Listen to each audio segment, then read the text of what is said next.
शिक्षा मंत्री रिवाबा जाडेजा की उपस्थिति में पोशीना में कन्या केलवणी महोत्सव और स्कूल प्रवेश उत्सव का आयोजन।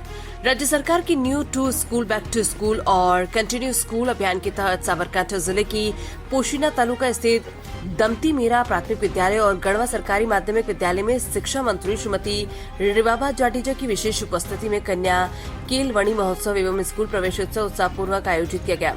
इस अवसर पर छोटे बच्चों का तिलक कर, फूल माला पहनाकर और शैक्षणिक किट भेंट कर विद्यालय में औपचारिक प्रवेश करवाया गया। शिक्षा मंत्री ने बच्चों के साथ आत्मीय संवाद कर उन्हें शिक्षा के महत्व से अवगत करवाया। उन्होंने कहा कि बेटियों की शिक्षा परिवार ही नहीं बल्कि पूरे समाज के विकास की आधारशिला है। शिक्षा से बड़ा कोई दान नहीं और प्रत्येक बेटी को गुणवत्तापूर्ण शिक्षा मिलनी चाहिए। श्रीमती रिवाबा जाडेजा ने गढ़वा में कक्षा 11वीं-12वीं के लिए उच्च माध्यमिक विद्यालय शुरू करने की घोषणा करते हुए ग्रामीणों को बधाई दी और बेटियों को उच्च शिक्षा दिलाने की अपील की। कार्यक्रम के दौरान उन्होंने पोशीना के दूरस्थ क्षेत्र में स्कूल छोड़ चुकी 2 बालिकाओं के घर पर जाकर उनके अभिभावकों से चर्चा की तथा पुनः विद्यालय में प्रवेश दिलाने के लिए प्रेरित किया। इस अवसर पर पूर्व विधायक अश्विन कोटवाल, जिला शिक्षा अधिकारी मीताबेन गढ़वी, प्राथमिक शिक्षा अधिकारी केयूर उपाध्याय, स्थानीय जनप्रतिनिधि, शिक्षक, विद्यार्थी एवं बड़ी संख्या में ग्रामीण उपस्थित रहे।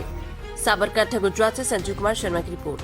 સૌ પ્રથમ તો ડોક્ટર શ્યામા પ્રસાદ મુખર્જીજીના ચરણોમાં હું પ્રાર્થના સાથે એમને શ્રદ્ધાંજલિ પાઠવું છું। આદરણીય પ્રધાનમંત્રી શ્રી નરેન્દ્રભાઈ મોદી સાહેબે તત્કાલીન મુખ્યમંત્રી તરીકે ગુજરાતની ધુરા સંભાળી ત્યારે 2003 થી શાળા પ્રવેશોત્સવની શરૂઆત થઈ, કન્યા કેળવણીની શરૂઆત થઈ અને ડ્રોપ આઉટ રેશિયો માટે ચિંતન મંથન અને પ્રયાસો શરૂ કરવામાં આવ્યા। એ અંતર્ગત આજે જ્યારે શાળા પ્રવેશોત્સવ આપણે ખૂબ સફળતાપૂર્વક આગળ વધારી રહ્યા હોય ત્યારે હું કન્યા કેળવણી અને કન્યા શિક્ષણના માધ્યમથી એક ડેટા શેર કરવા માંગીશ કે જે 2003-04 માં 73% વાત હતી કે 73% કન્યાઓ જ્યારે શાળામાં પ્રવેશ લેતી હતી ત્યારે અત્યારે 99% કન્યાઓ શાળા પ્રવેશ લેતી થઈ ચૂકી છે। સાથે સાથે ડ્રોપ આઉટ રેશિયોમાં પણ રિમાર્કેબલ ઘટાડો જોવા મળ્યો છે।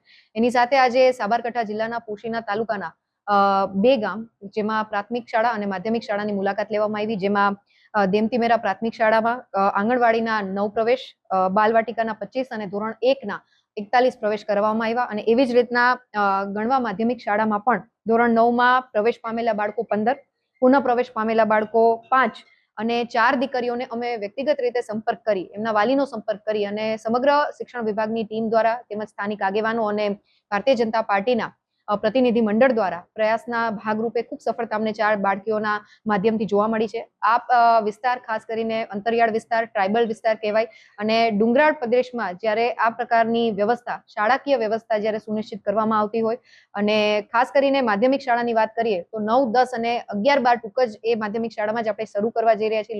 રોબોટિક્સ લેબ અને ગ્રાઉન્ડ પણ એમને મળી રહે, રમતગમતનું ગ્રાઉન્ડ પણ મળી રહે, એ પ્રકારની વ્યવસ્થા સુનિશ્ચિત કરી ગુજરાત રાજ્યના મુખ્યમંત્રી ભૂપેન્દ્રભાઈ પટેલ સાહેબના નેજા હેઠળ શિક્ષણ વિભાગ ખૂબ જ સરસ અંતરિયાળ વિસ્તારો હોય, બોર્ડર પેરીફરીના વિસ્તારો હોય ત્યાં પ્રાથમિક સુવિધાથી લઈ અને બાળકોને શિક્ષણ મળી રહે અને સંસ્કાર આધારિત, જ્ઞાન આધારિત અને કૌશલ્ય આધારિત શિક્ષણ મળી રહે એ માટે સતત પ્રયત્નશીલ છે। આવનારા સમયમાં આદરણીય પ્રધાનમંત્રી શ્રીના નેતૃત્વમાં વિકસિત ભારતની જે પરિકલ્પના આપણે સેવી રહ્યા છીએ ત્યારે આજના બાળકો આવતીકાલનું દેશનું ભવિષ્ય હોય ત્યારે એમને મૂલ્યો આધારિત, જ્ઞાન આધારિત, કૌશલ્ય આધારિત અને સ્કિલ બેઝ લર્નિંગથી સુસજ્જ થાય અને ડ્રોપ આઉટ રેશિયોમાં ઘટાડો થાય એ માટે અમે કટિબદ્ધ છીએ।